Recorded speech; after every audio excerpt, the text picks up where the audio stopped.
तो इससे बचने के लिए करते हैं प्राणायाम। प्राणायाम में सबसे पहले हम करेंगे शुद्धि क्रिया कपालभाति।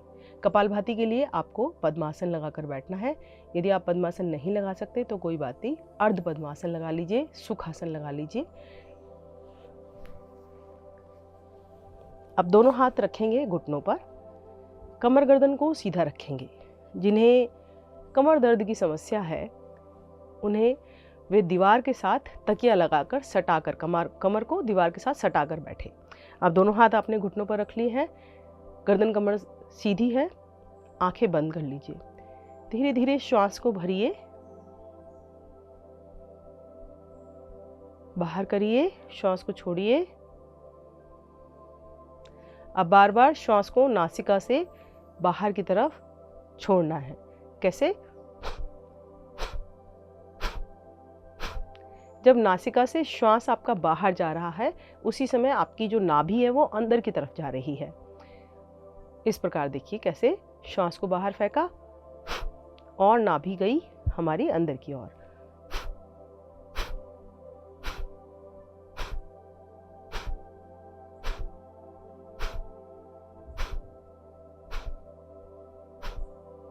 जिन्हें हर्निया की समस्या है या हाल फिलहाल ही में कोई पेट का ऑपरेशन हुआ है वे कपालभाति क्रिया को नहीं करेंगे, अन्यथा सभी कर सकते हैं। तो कपालभाति क्रिया के लिए आपको क्या करना है? श्वास को बाहर फेंकना है और नाभि को अंदर की तरफ खींचना है और आपको श्वास भरना नहीं है। ऑटोमेटिकली जितना अपने आप अंदर जाएगा उतना ही जाने दीजिए। आपको प्रयासपूर्वक श्वास को भरना नहीं है, प्रयासपूर्वक श्वास को बाहर करना है। और मूल बंद लगा कर रखिए। जो आपके निष्कासन अंग हैं, जहाँ से आप अपने शरीर का मल त्याग करते हैं, उन अंगों को आप संकुचित कर लीजिए, टाइट कर लीजिए एकदम। चलिए तो करते हैं कपालभाति क्रिया। कैसे करना है? श्वास को बाहर फेंकिए, चेहरे से सारे तनाव को छोड़ दीजिए, चेहरे को ढीला छोड़े।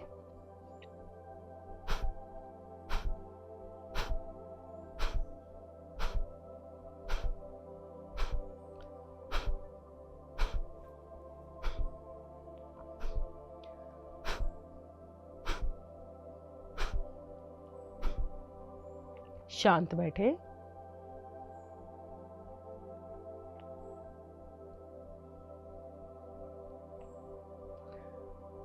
अगला प्राणायाम करते हैं उज्जाई प्राणायाम।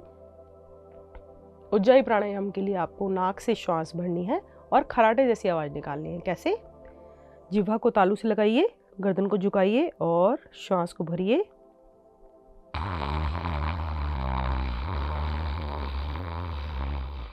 और छोड़ते हुए भी इसी तरह की ध्वनि उत्पन्न करने का प्रयास कीजिए।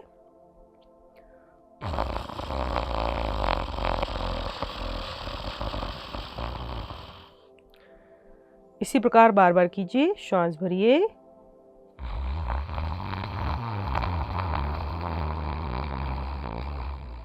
और बाहर करिए।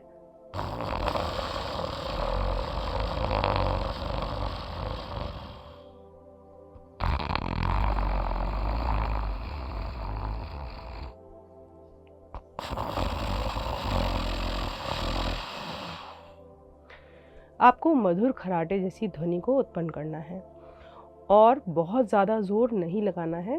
प्रारंभ में ये ध्वनि बहुत ही कम आवाज़ में उत्पन्न होती है।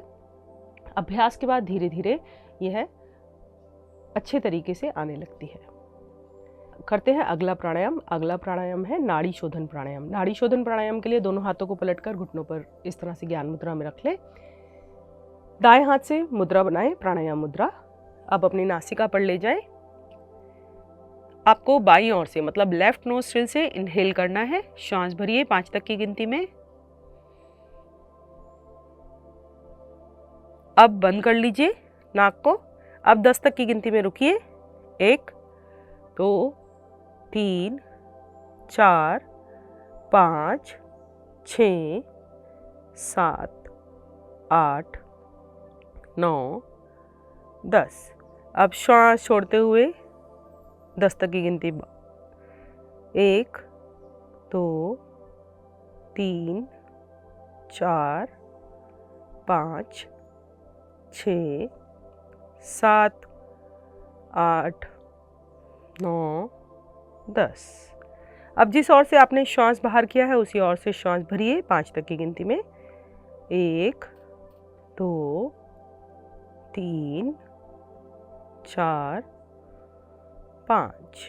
अब अपने दाएं नासिका छिद्र को मतलब राइट नोस्ट्रिल को बंद कर लीजिए अंगूठे के स्पर्श से। दोनों नासिका छिद्र बंद है। 10 तक की गिनती में रुकेंगे। श्वास को भरकर रुके हुए हैं आप। 1 2 3 4 5 6 7 8 9 10। अब बाईं ओर से अपनी उंगलियों का स्पर्श हटाएंगे और श्वास को बाहर करेंगे 10 तक की गिनती में। 1 2 3 4 5 6 7 8 9 10। हाथ को नीचे ले आए। तो यह एक चक्र पूरा हुआ नाड़ी शोधन प्राणायाम का। इसी तरह से आपको 5 से 7 चक्र प्रत्येक दिन करने हैं नाड़ी शोधन प्राणायाम की।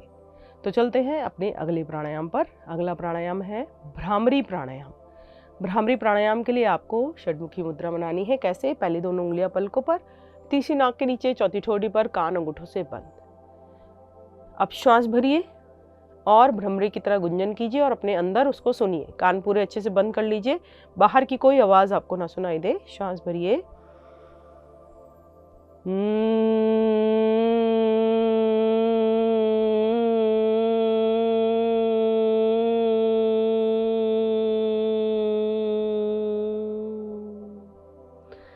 फिर से जोर से श्वास भरिए।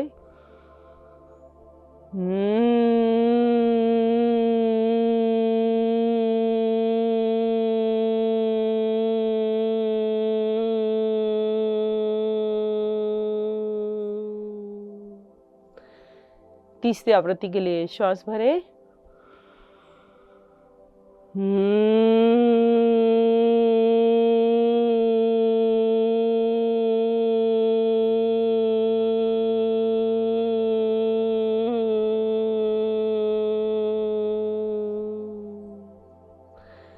चौथी आवृत्ति के लिए श्वास भरें।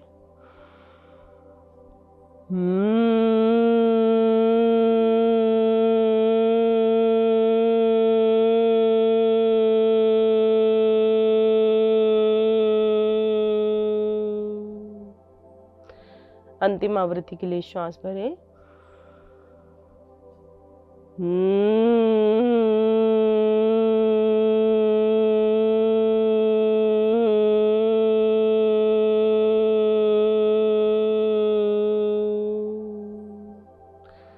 धीरे धीरे दोनों हाथ नीचे ले आए, नेत्रों को बंद रखें, गहरा सांस भरें और छोड़ें।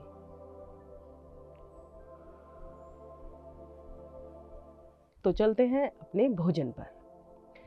टॉन्सिलाइटिस में यदि हम भोजन पर सावधानी पूर्वक नज़र रखें तो हमारा टॉन्सिलाइटिस बहुत जल्दी ठीक हो जाता है।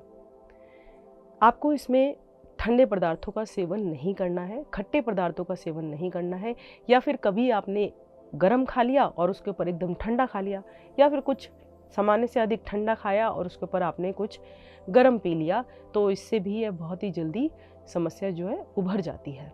तो गरम ठंडे से आपको परहेज़ करना है। जो भोज्य पदार्थ है, आपको अंकुरित अनाज खाना है, मौसमी फल, ताज़ी सब्जियां, जिसमें कच्ची सब्जियों को मुख्य रूप से आपको अपनाना है। कच्ची सब्जियों में आपको टमाटर जैसे खट्टे पदार्थों का उपयोग नहीं करना है। खट्टे फलों के सेवन से भी आपको बचना है जब आपको टॉन्सिलाइटिस की समस्या हो रही है। आपको गाजर और चुकंदर का सूप पीना है और आपको कोई भी जो पेय पदार्थ है वो सामान्य से अधिक ठंडा नहीं लेना है। या तो उसे निवाया करके पीजिए या फिर सामान्य अवस्था में नॉर्मल वाटर आप पी सकते हैं। और यदि कष्ट अधिक है तो आपको हल्का निवाया पानी ही पीना है, जितनी बार भी आप पी रहे हैं। टॉन्सिलाइटिस में आपको भाप से बहुत ही आराम होता है। गर्म पानी की भाप तथा गरारे में आप थोड़ा सा सेंधा नमक और हल्दी गरारे के पानी में आप डालकर प्रत्येक दिन गरारे कीजिए। सुबह और रात को सोने से पहले तो अवश्य कीजिए। यदि समस्या ज़्यादा है तो दिन में भी आप कर सकते हैं। भोजन में आपको मिर्च मसाले का बिल्कुल त्याग करना है। बाहर के भोज्य पदार्थों से आपको अपने आप को बचाना है और सफ़ेद चीज़ों का प्रयोग नहीं करना है, अर्थात चावल, दही, मीठा, मैदा, इन सब चीज़ों का प्रयोग आपको, या फिर दूध, इन सब चीज़ों का प्रयोग आपको नहीं करना है। तो चलते हैं अब अपने घरेलू नुस्खे पर। टॉन्सिलाइटिस के लिए हल्दी जो है वह बहुत ही ज़्यादा उपयोगी है। हल्दी का आपको सेवन करना है। किस प्रकार? यदि छोटे बच्चे हैं जिनको टॉन्सिलाइटिस हुआ है तो वे तो केवल थोड़ी सी हल्दी अपनी जीभ पर रखकर और पानी से, थोड़े से निवाए पानी से सटक लीजिए। और यदि कुछ किशोर अवस्था में आपको टॉन्सिलाइटिस हुआ है या जो बड़े लोग हैं उनको होता है, तो हल्दी को बिल्कुल अंदर अपने हलक में रखिए। या तो आप कच्ची हल्दी ले लीजिए, कच्ची हल्दी का रस निकाल लीजिए, या फिर जो आप भोजन में अपने मसालदानी में यूज़ करते हैं, अपनी सब्जियों में यूज़ करते हैं, वही हल्दी को आप 1/4 चम्मच अपने हलक में रखिए और अपनी लार के साथ घुलकर उसे अंदर जाने दीजिए। यदि आपको लगता है कि आपको सूखी हल्दी अंदर हलक में रखने से धक्का लग जाएगा तो आप उसके ऊपर फिर पानी पी लीजिए। हल्दी का सेवन प्रत्येक दिन कीजिए तो आपको धीरे धीरे आपको टॉन्सिलाइटिस की समस्या से छुटकारा मिल जाएगा। तो चलते हैं अपने आज की मुद्रा पर। आज की मुद्रा है हमारी शंख मुद्रा। शंख मुद्रा का उपयोग कैसे करना है आपको देखिए। दाएं हाथ को लीजिए और अपने बाएं हाथ के अंगूठे को इसके बीच में रखिए। इस तरह से चारों उंगलियां लपेट दीजिए और ये बाहर की ओर से अपने चारों उंगलियों को इस प्रकार लाइए कि आपका अंगूठा जो है आपकी तर्जनी उंगली से मिल जाए। इस प्रकार शंख मुद्रा का उपयोग कीजिए। गहरा सांस भरिए और छोड़िए। हमारे यहाँ ज़्यादातर टॉन्सिल्स छोटे बच्चों को होते हैं, तो छोटे बच्चे यदि योग भी ना कर पाएँ और भोजन में भी उतना परहेज़ ना कर पाएँ तो आप उनको इस तरह से मुद्रा अवश्य लगवाएं। इस तरह से मुद्रा लगाएं और गहरा सांस भरें और छोड़ें। फिर से श्वास भरें और छोड़ें।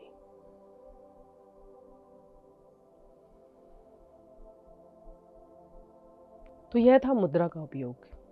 इसके अलावा कुछ अन्य बातों का भी हमें विशेष तौर से ध्यान रखना है कि आपको अपने गले की मालिश करनी है। यदि टॉन्सिलाइटिस आपको हो गया है तो कोई भी गर्म तेल लें, ठंडा तेल ना लें, अर्थात गोले का तेल अपना उपयोग में लाएं। तिल का तेल या फिर कैस्टर ऑयल या फिर सामान्य तौर से सरसों का तेल ले लीजिए और आप दोनों हाथों में लगाकर इस तरह से ऊपर की तरफ, अपवर्ड साइड, आपको अपने गले में मालिश करनी है, मसाज करनी है।